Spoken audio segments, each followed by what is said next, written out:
elle ne devrait jamais, plus jamais, être autorisée à arpenter les rues de sa vie. Nous sommes clairement brisés sans lui ici. Il était une pièce du puzzle qui maintenait notre famille unie. On dit qu'un enfant doit toujours protéger sa mère, mais dans ce cas, ce lien s'est transformé en larme qui a tout brisé. C'est une réalité déchirante.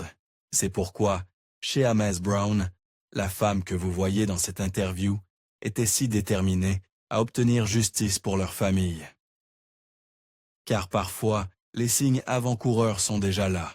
Nous ne savons simplement pas quand ils vont exploser. Et contrairement au crime que nous avons partagé auparavant, celui-ci frappe plus fort. La fille n'a pas seulement tué sa propre mère, elle est allée jusqu'à la recouvrir de javel, essayant d'effacer non seulement les preuves, mais aussi la culpabilité, l'histoire et l'humanité. Et s'il n'y avait pas eu cet appel téléphonique, la vérité serait peut-être restée enfouie. Mais avant de plonger plus profondément dans la spirale infernale de cette histoire, revenons en arrière. Car comprendre le début pourrait bien expliquer comment tout s'est terminé. Pour commencer, l'histoire de Nicole Lowe débute à Cincinnati, Ohio, où elle est née et a grandi. Comme beaucoup d'enfants, ses premiers souvenirs sont un mélange de bons et de mauvais moments. L'un de ses souvenirs les plus chers de l'enfance était d'apprendre à faire du vélo. C'était l'un de ces moments qui lui donnait un sentiment d'indépendance et de liberté. Un jalon simple mais joyeux auquel beaucoup peuvent s'identifier. Premier souvenir positif de l'enfance? Faire du vélo, apprendre à faire du vélo. Mais comme pour beaucoup de vies, le parcours de Nicole était loin d'être parfait. Et elle a rapidement appris que les choses n'étaient pas toujours ce qu'elles semblaient. Un tournant majeur dans sa vie est survenu lorsqu'elle a découvert, à l'âge de 12 ans, que l'homme qu'elle croyait être son père n'était pas réellement son père biologique. Et pour Nicole, cette révélation fut difficile. Nicole n'a pas grandi seule. Elle avait des frères et sœurs. 3 d'entre eux vivaient dans la même maison qu'elle. Étant la seule fille de la famille, elle a vécu des expériences qui ont façonné qui elle était. Elle se décrivait comme calme, bien élevée et un peu naïve. En grandissant, elle n'était pas le genre d'enfant à s'attirer des ennuis ou à causer des problèmes. En fait, elle était plutôt innocente pour son âge. Nicole disait qu'elle était toujours concentrée sur le fait d'être une bonne enfant et de faire ce qu'on attendait d'elle. La vie semblait se dérouler sans accroc. Mais comme dans beaucoup d'histoires, la vie avait d'autres plans. Quand elle est arrivée au collège, tout semblait encore sur les rails. Elle n'a pas rencontré de problème tasto majeur et s'en sortait assez bien sur le plan scolaire. Mais c'est au lycée que sa vie a commencé à prendre un tournant différent. À l'âge de 16 ans, Nicole est tombée enceinte, et ce moment a changé le cours de son éducation et de son avenir. Avec le poids de la grossesse, elle a pris la décision d'abandonner le lycée. Au lieu de poursuivre ses études, elle a choisi de se concentrer sur l'éducation de son enfant. Les défis de la grossesse et de la maternité à un si jeune âge étaient accablants, mais Nicole a persévéré. Elle est ensuite retournée passer son GED, travaillant dur pour retrouver un semblant de normalité. Cependant, la vie de Nicole a continué à prendre des tournants inattendus et sombres à mesure qu'elle entrait dans l'âge adulte.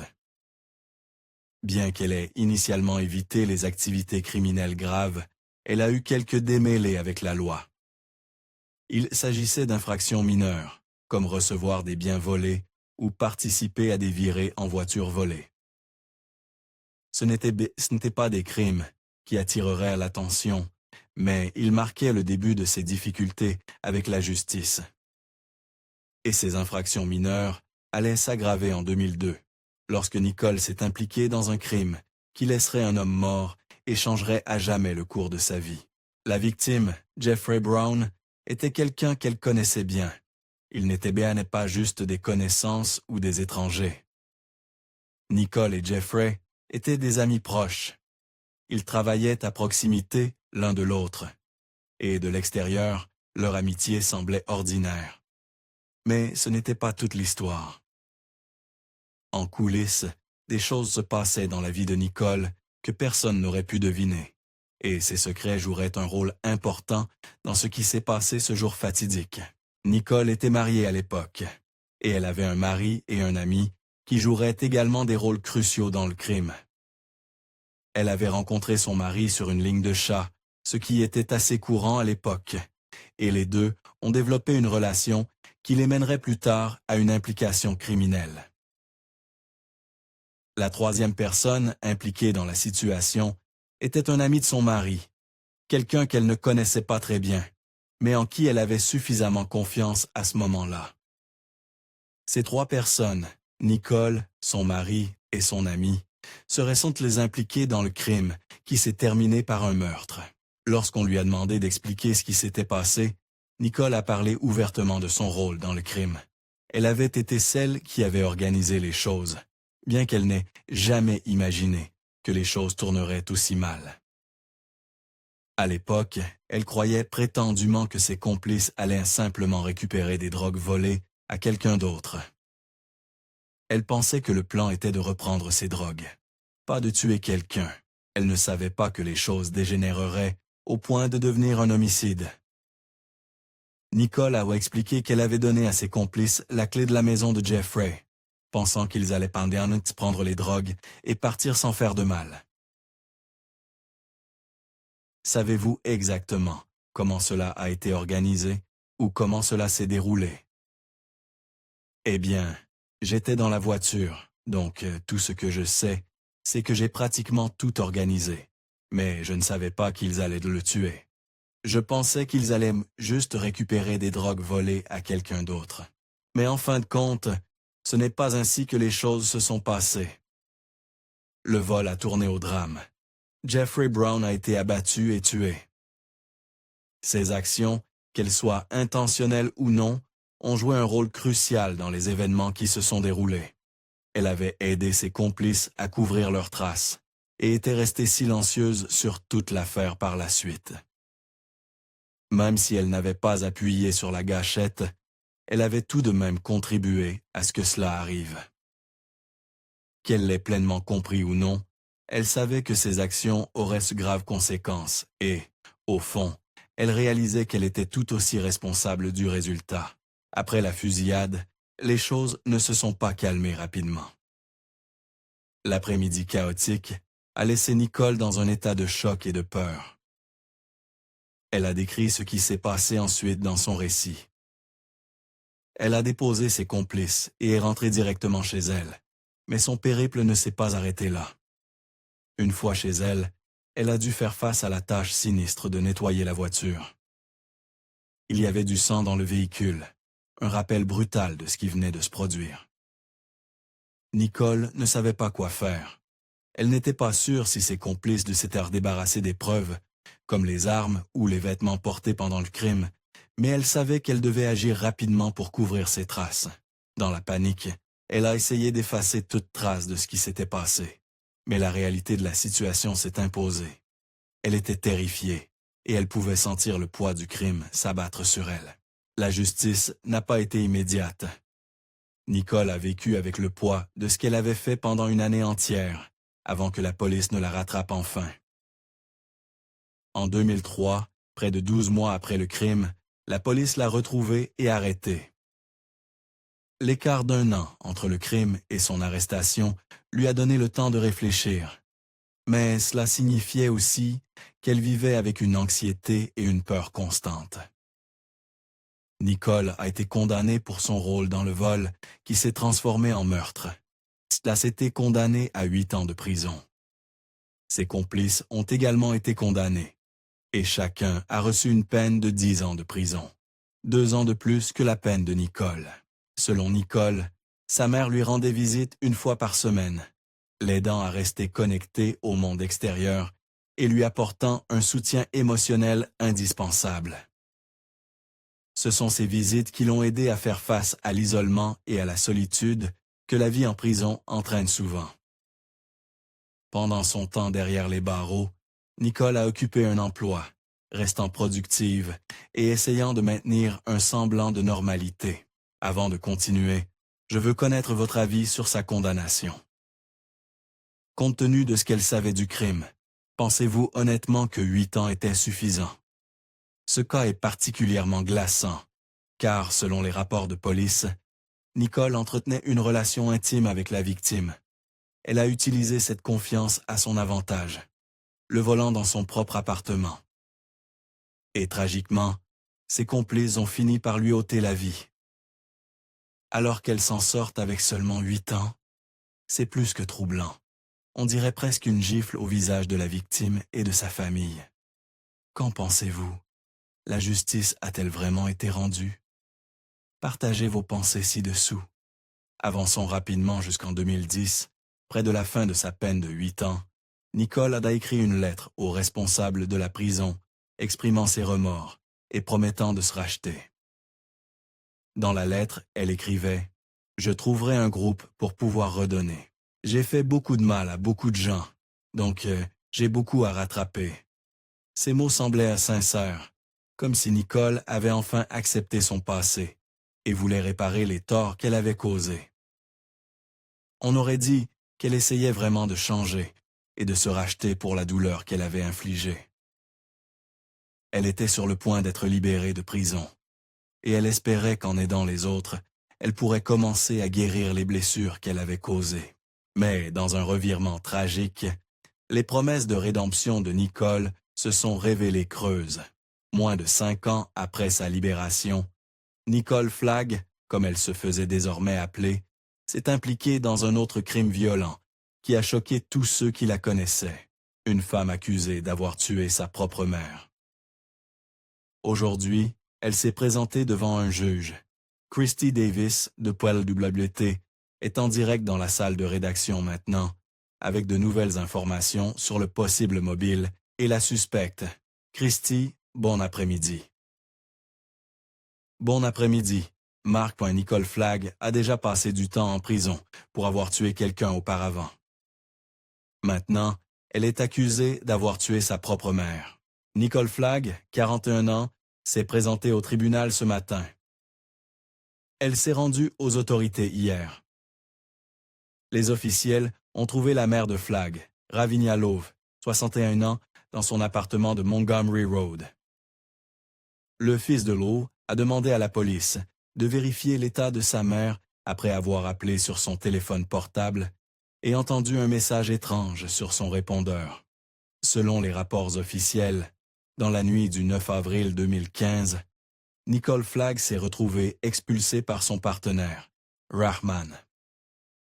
Après l'avoir déposée à l'appartement de sa mère, Rahman lui a donné 150 $ et, n'ayant nulle part où aller, Nicole aurait passé la nuit seule dans les bois. Tôt le lendemain matin, le 10 avril, Nicole a contacté un ami, M. Barwick, pour lui demander de la conduire. Quand Barwick est arrivé, Nicole est apparue à l'appartement de sa mère avec le téléphone portable et les cartes de crédit de sa mère. Elle a affirmé les avoir pris pendant que quelqu'un faisait la lessive dans l'immeuble. Barwick l'a conduite à un endroit sur Betts Avenue où Nicole a vendu le téléphone en échange de crack. Plus tard dans la matinée, un voisin a rapporté avoir vu Nicole dehors, fumant une cigarette et parlant au téléphone. Vers 13h30, Nicole a dit à Barwick qu'elle partait à pied pour prendre un bus et, à ce moment-là, elle a affirmé que sa mère allait bien. Cependant, au lieu de voyager loin, Nicole est descendue du bus plus tôt et a rencontré un dealer. Elle s'est retrouvée chez un ami où elle a utilisé l'argent volé à sa mère pour se droguer. Ce même jour, la mère de Nicole, Mirvinia, qui devait commencer son service à 15 heures, ne s'est pas présentée au travail et n'a pas appelé. C'était totalement inhabituel pour elle, et ses amis et collègues ont commencé à appeler, inquiets. Ses appels sont restés sans réponse, et même son message de répondeur avait été changé en musique rap, un détail troublant qui a suscité l'inquiétude parmi ceux qui la connaissaient. Le 11 avril, les soupçons concernant la disparition de Mirvinia s'intensifiait.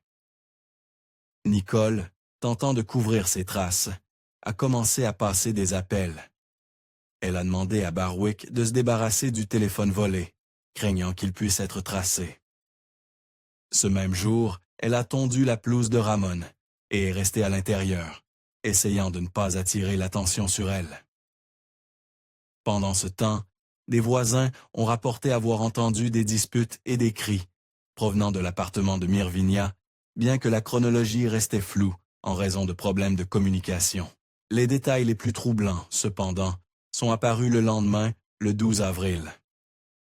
À précisément 00h37, Maurice Allen, le fils de Mirvinia, a appelé la police pour demander une vérification de bien-être après avoir été incapable de contacter sa mère. Lorsque les officiers sont arrivés, ils ont trouvé la porte de l'appartement verrouillée et l'appartement lui-même étrangement silencieux. En entrant, ils ont découvert le corps sans vie de Mirvinia. Elle avait été brutalement poignardée et partiellement recouverte de javel, une tentative apparente d'effacer à la fois les preuves et la culpabilité. Les enquêteurs ont immédiatement commencé à reconstituer la chronologie, et ce même jour, Nicole a été interrogée. Son téléphone a été saisi, et le soir, la police avait retrouvé le téléphone volé de Mirvinia, commençant à établir des liens entre Nicole et le crime. Un peu plus d'une semaine plus tard, le 23 avril 2015, Nicole Flagg a été arrêtée et accusée du meurtre de sa mère. Le mobile du crime était d'une simplicité glaçante. Le vol, motivé par l'addiction de Nicole. La femme qui appelait autrefois Mirvinia « maman » lui avait volé, lui avait ôté la vie et avait essayé de couvrir ses actions avec des produits chimiques et des mensonges. Ce qui rendait ce cas encore plus troublant était le fait que Nicole continuait d'insister sur son innocence malgré des preuves accablantes pointant vers le contraire. Elle a même nié avoir mis de la javel sur la victime. Pourtant, les rapports officiels racontaient une histoire glaçante. La victime a été trouvée allongée sur le sol de la cuisine dans une position tordue. Son visage était presque plaqué contre le sol, bien que son corps soit sur le côté droit. Ses jambes étaient croisées près de la cheville et ses cheveux étaient attachés en queue de cheval, maintenus par une barrette argentée. Elle portait un jean et un caleçon long qui avaient été baissés jusqu'à l'os de la hanche. Sur son torse, elle portait une chemise à carreaux retournée à l'envers, avec une seconde chemise en dessous. Elle n'avait ni chaussures ni chaussettes. Du sang était visible sur le dessus et le dessous de ses pieds, un détail troublant qui s'ajoutait à la liste croissante des signes inquiétants. Les éclaboussures de sang n'étaient pas confinées à la victime. Elles étaient visibles partout dans la cuisine, sur l'évier, la cuisinière, le support de micro-ondes, une assiette sur la table, les rideaux de la cuisine, et même le support de la chaîne stéréo, ainsi que son bouton, portaient tous des traces de la violence qui s'était déroulée. Il était clair qu'elle avait été aspergée de javel, ses vêtements étaient tachés, et l'odeur âcre de la javel emplissait l'air. Sous elle, 2 sacs plastiques transparents reposaient, et lorsqu'ils furent retirés, une flaque de javel était visible sur le sol. La porte sous l'évier de la cuisine était entr'ouverte, et un sac repas noir et blanc, contenant encore un sandwich, était posé sur le comptoir, à côté d'une tomate dans laquelle un couteau était planté. Un autre détail étrange était un tiroir de la commode de la victime qui était ouvert, ne contenant que des sous-vêtements et des soutiens-gorge. Pour souligner davantage la réalité sinistre de la scène de crime, un éclairage spécial a été utilisé pour mettre en évidence les zones où de la javel avait été versée ou utilisée pour essuyer les murs, y compris les endroits où de la javel avait été touchée. Alors que le bureau du coroner recueillait des preuves, il a été découvert que des médicaments avaient été pris dans la zone du micro-ondes de la cuisine. Le docteur Lumen est arrivé sur les lieux avant l'autopsie, avec les détectives Knecht, Gregory et Karagulev assistant à l'autopsie plus tard. L'autopsie a révélé une scène horrifique. La victime avait subi 11 blessures par arme blanche dans le dos. La plupart étaient superficielles, mais quelques-unes étaient profondes, en particulier une située sur le côté supérieur gauche. Ces blessures par arme blanche, frappant de droite à gauche, suggéraient que l'attaquant était probablement droitier. En plus des blessures par arme blanche, il y avait des marques de griffures sur la région de son sein droit et sous sa mâchoire, ainsi que des coupures à l'intérieur de ses lèvres, supérieures et inférieures. Une éraflure qui semblait commencer à son sourcil et descendre sur son visage jusqu'à sa bouche a également été trouvée. Les blessures ne s'arrêtaient ça pas là. Elle avait une blessure par arme blanche profonde derrière son oreille droite, une autre grande coupure à son oreille droite et une blessure par arme blanche sur le côté droit de son cou. Plus troublant encore, une blessure défensive a été trouvée sur son majeur droit. D'autres détails étranges ont commencé à émerger. Les clés de la maison, les clés de la voiture et le téléphone portable de la victime manquaient. Et aucun argent ni carte de crédit n'a été trouvé dans la maison. La seule chose laissée sur elle était un collier en or, un rappel tragique de sa vie avant cette attaque brutale. Un examen pour viol a été effectué par le coroner, ajoutant à l'horreur. La voiture de la victime, une Hyundai Accent Bordeaux, a été remorquée pour analyse. Il n'a pas fallu longtemps avant que des empreintes de paume et une empreinte d'index droit appartenant à Nicole Flagg soient trouvées à l'extérieur de la portière côté conducteur. C'était significatif, d'autant plus que le temps pendant la semaine de l'homicide était orageux, le premier jour clément étant le 10 avril. De plus, l'empreinte du pouce gauche de Denish Goodin a été trouvée sur la vitre arrière de la voiture. L'histoire de Nicole Flagg a commencé à se démêler lors d'un entretien enregistré. Elle a affirmé avoir pris le bus pour se rendre chez sa mère vendredi matin, arrivant à 11 heures. Elle a dit que son petit ami était parti travailler vers 6 heures du matin et qu'elle avait passé la journée chez sa mère à lui faire ses cheveux et à les lisser. Elle a mentionné avoir apporté 2 joints avec elle, puis être partie vers 1h10 du matin. Elle a prétendu avoir pris un bus à 13h41 et être descendue à Seymour près de Cincinnati Gardens pour rencontrer son ami Lowe au Sunoco. Après avoir acheté pour $40 de crack, elle a dû être ramenée chez son petit ami. Là, elle s'est brossé les dents, a mis des gouttes pour les yeux et a dit qu'elle savait que sa mère gardait tout dans son soutien-gorge. Elle a également mentionné avoir appelé sa mère vers midi le samedi, bien qu'il n'y ait pas eu de réponse claire de sa mère. Cet entretien, avec ses affirmations étranges, a rendu les enquêteurs suspicieux. Des photos d'une éraflure sur la main de Nicole ont été prises par l'officier Gormley et un prélèvement ADN a été effectué sur elle. Son téléphone a été saisi et conservé pour un examen ultérieur. Les entretiens avec d'autres personnes proches de Nicole, y compris Betty Swan, Candy Ludermilk et Orenthal Tate, ont aidé à dresser un tableau plus clair. Love Connect a contacté Lowe, qui a ensuite admis avoir reçu un téléphone de Nicole, ce qui a conduit à d'autres incohérences dans la version des événements de Nicole. À mesure que davantage d'informations arrivaient, les enquêteurs ont appris que Nicole avait été en contact avec diverses personnes la veille du meurtre, y compris Lowe, dont les relevés téléphoniques ont confirmé leurs interactions. Son téléphone contenait également plusieurs messages troublants, y compris un texto envoyé tôt le matin du 10 avril où elle mentionnait être chez sa mère, puis plus tard, des messages concernant ses allées et venues et ses actions. Un mandat de perquisition pour le téléphone de Lowe a révélé encore plus d'incohérences dans l'histoire de Nicole. Le 21 avril, l'histoire de Nicole s'était complètement effondrée et elle a été arrêtée et accusée de meurtre aggravé après avoir avoué le crime lors d'un second entretien. Alors que les enquêteurs continuaient à rassembler des preuves, une fouille de l'appartement de Nicole a révélé d'autres détails accablants, y compris des chaussettes tachées de javel et un couteau de poche appartenant à Nicole qui avait été caché dans la salle de bain de sa mère. Sa relation passée avec sa mère, ainsi que son histoire de manipulation et de vol, ont commencé à apparaître comme des facteurs clés dans le crime. Cela mènerait bientôt à une révélation finale et tragique, qui entrait à jamais ceux qui la connaissaient. À ce jour, Nicole Flagg a été condamnée à la prison, à vie sans possibilité de libération conditionnelle.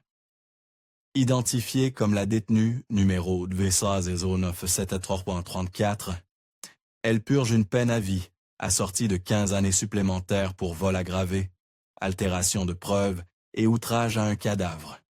Des crimes qui ont ajouté à l'horreur de l'affaire et révélé un niveau plus profond de planification et de mépris pour la vie humaine. Malgré ses revendications répétées d'innocence, les preuves étaient indéniables.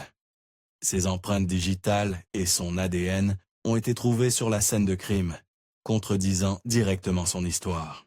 Les procureurs ont présenté un dossier solide, dépeignant une fille qui n'était pas seulement manipulatrice, mais aussi motivée par l'addiction et le désespoir.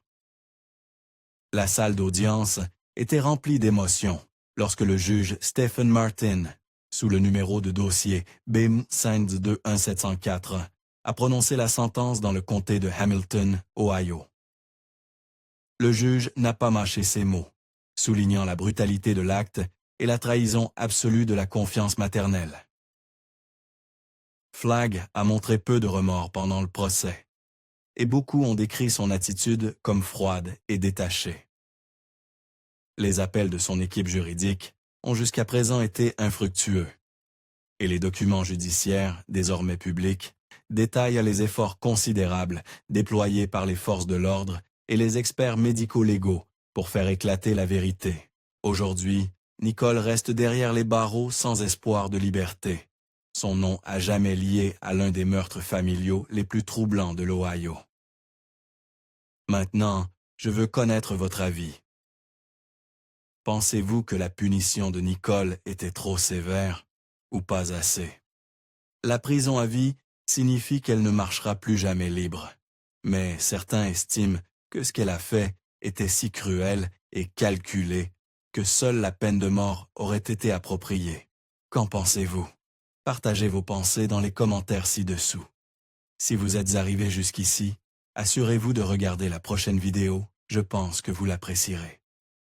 Merci encore d'avoir regardé. Merci.